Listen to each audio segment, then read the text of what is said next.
Once upon a time, in a kingdom draped in splendor and grandeur, there lived a noble man named Ade. He was known for his courage and wisdom, but behind the royal facade lay a hidden secret, a son born out of wedlock. The boy's mother, a gentle woman named Ireti had been Ade's first love. She passed away when the boy, Ayotunde, was still a child, leaving the young boy in the care of a world that had no place for him. The nobleman, torn between duty and love, could not publicly acknowledge his son, but secretly nurtured hopes of bringing him into the fold when the time was right. Years passed, and Ade's life took a dramatic turn. Upon his father's death, he ascended the throne, becoming the king. His rule was marked by justice and fairness, and the people adored him. However, with the crown came obligations. The royal court, eager to strengthen the kingdom, pressured Ade to marry a noble woman named Olufunmilayo, his longtime friend.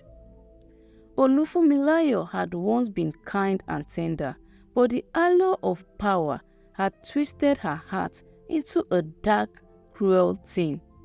She became arrogant, driven by ambition, and soon her true nature began to surface.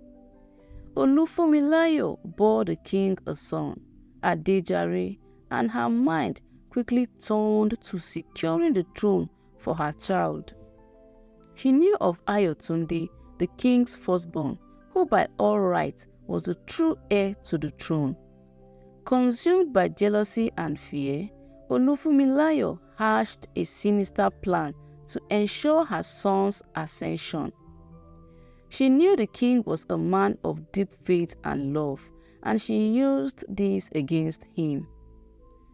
One fateful night, as the kingdom slept under a canopy of stars, the queen put her plan into motion. She ordered her most loyal servants to kidnap Ayotunde.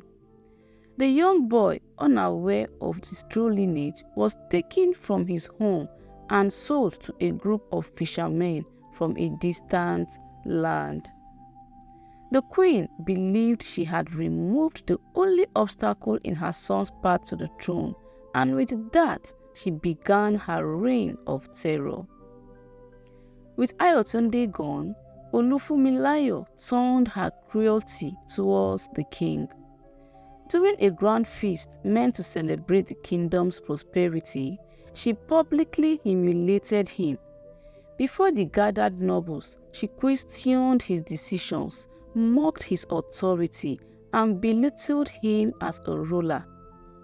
The king, though powerful, was deeply wounded by her words, but chose to remain silent, believing that peace in the kingdom was more important than his pride. But the queen's cruelty knew no bounds. She began to isolate the king from his most trusted advisors and lifelong friends. She forbade him from visiting them and surrounded him with her own loyal subjects who fed him lies and deceit at every turn. The once joyful king became lonely and despondent, his spirit slowly crushed under the weight of his wife's malice. Rumors began to spread across the kingdom, rumors planted by the queen herself. She whispered into the ears of the court that the king was unfaithful, irresponsible, and unworthy of the crown. These lies slowly eroded the people's trust in their ruler, and the kingdom began to falter. The queen's influence grew, while the king, overwhelmed by guilt and sorrow, found himself more isolated than ever. In the privacy of their chambers, Olufunmilayo's cruelty escalated. She taunted the king with reminders of his lost love and the son he could no longer find. She withheld all affection, using their son Adejare as a tool to manipulate the king's emotions and decisions. The king, broken and weary, endured her abuse in silence, still hoping to protect his people from the chaos that would ensue if the truth about the queen's treachery were revealed. One day, in a moment of uncontrolled rage, Olufunmilayo struck the king across the face. Though he was a strong man, Ade did not retaliate. Instead, he stood still, quietly absorbing the physical pain, but the emotional wounds ran deep. He was a man drowning in sorrow, his kingdom slipping through his fingers, and the child he had once dreamed of raising by his side was nothing more than a distant memory. Far away in a coastal village, Ayotunde lived among the fishermen who had bought him. Life was harsh, but it forged him into a resilient and resourceful young man. One day, while wandering the dense forest near the village, he encountered a group of hunters. These hunters were unlike any he had seen before, skilled, disciplined, and possessing an air of mystery. They took an immediate liking to Ayotunde, recognizing in him a strength and determination that belied his young age. They took him in, becoming the family he had never known. Under the hunter's tutelage, Ayotunde underwent rigorous training. They taught him the art of survival, how to track animals silently through the woods, build shelters from nothing but nature's bounty, and find water in the driest of lands. He became a master hunter, his agility and strength unmatched by any in the region. The hunters also schooled him in combat, teaching him to wield swords, bows, and spears with deadly precision. His quick reflexes and strategic mind made him a formidable warrior, feared and respected by all who crossed his path. But the hunters were more than just warriors. They were wise strategists. They taught Ayotunde the importance of thinking several steps ahead, of anticipating his enemies' moves and outmaneuvering them before they even knew what had happened. This training sharpened his mind, making him a shrewd and calculating leader, a skill that would serve him well in the years to come. The hunters were also merchants, trading their skills and goods in nearby towns.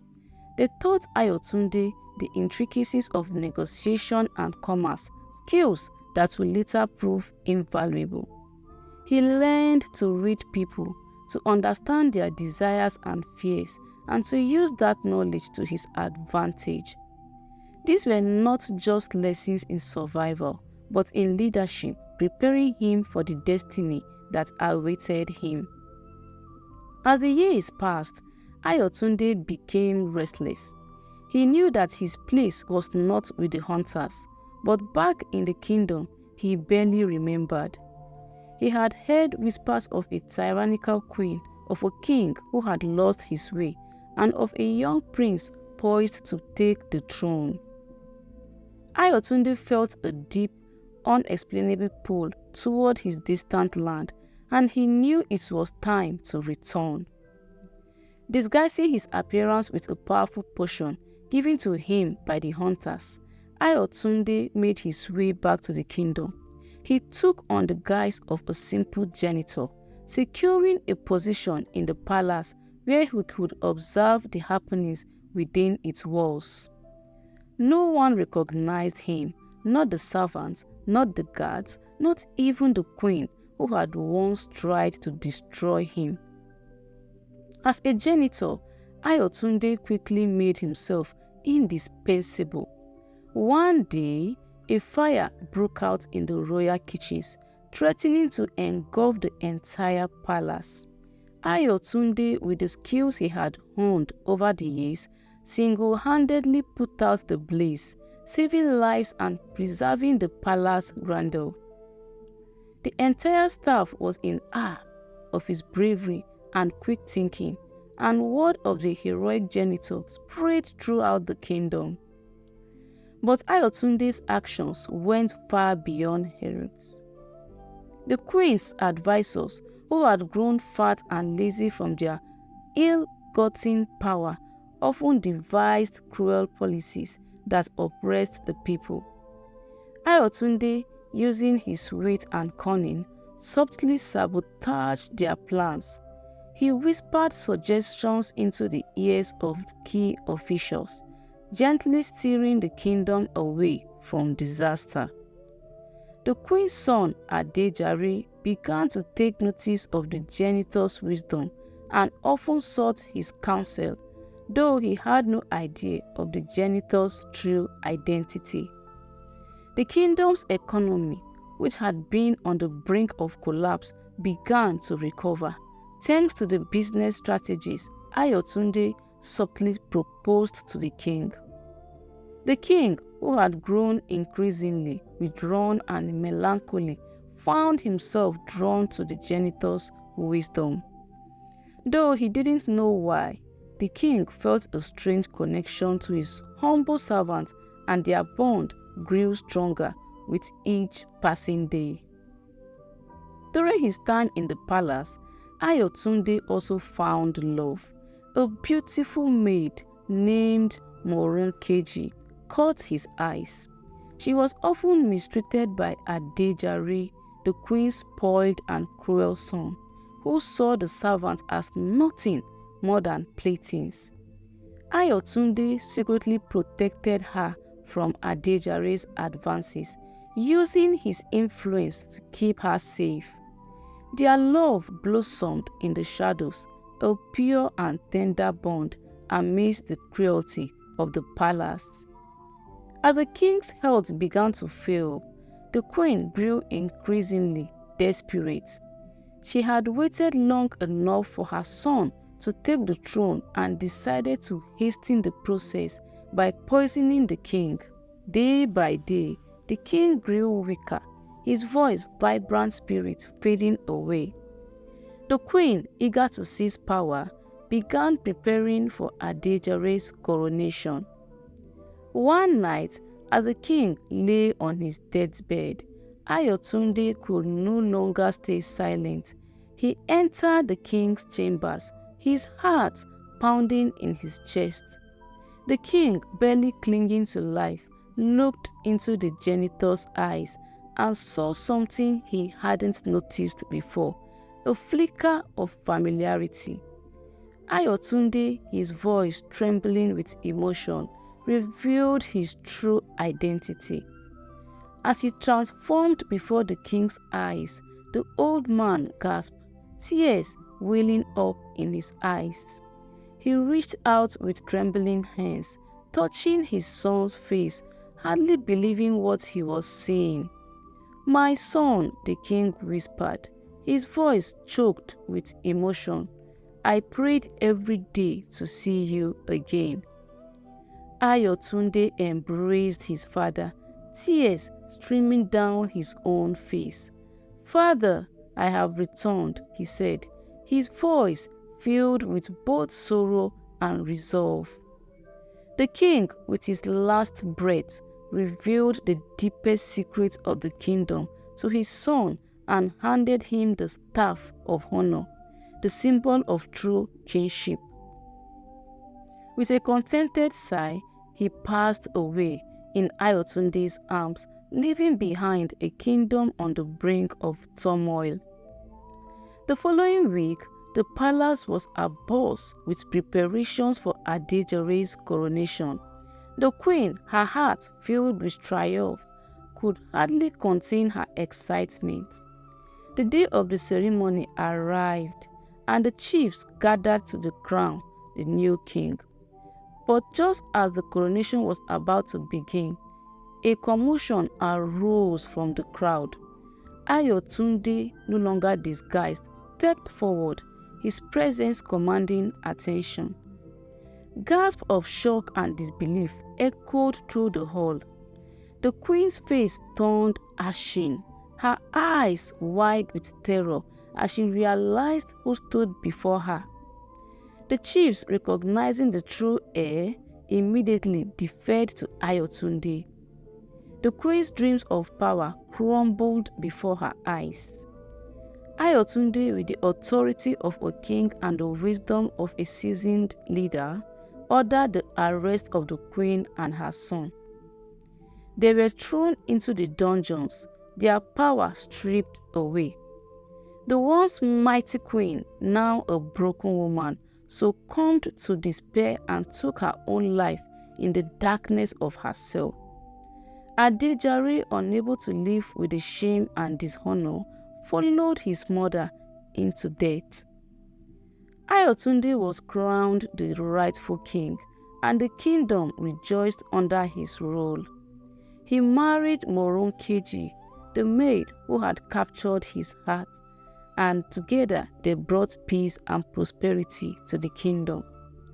Ayotunde's reign was marked by justice, compassion, and the lessons he had learned during his years of hardship. The story of the disguised heir became a legend, a tale of resilience, justice, and the enduring power of love. And so the kingdom flourished, the memory of the cruel queen and her misdeeds fading into the annals of history, while the legacy of Ayotunde, the king, who had risen from the ashes of betrayal, lived on for generations to come. I hope you enjoyed this story. Comment, like, and share. Till we see again.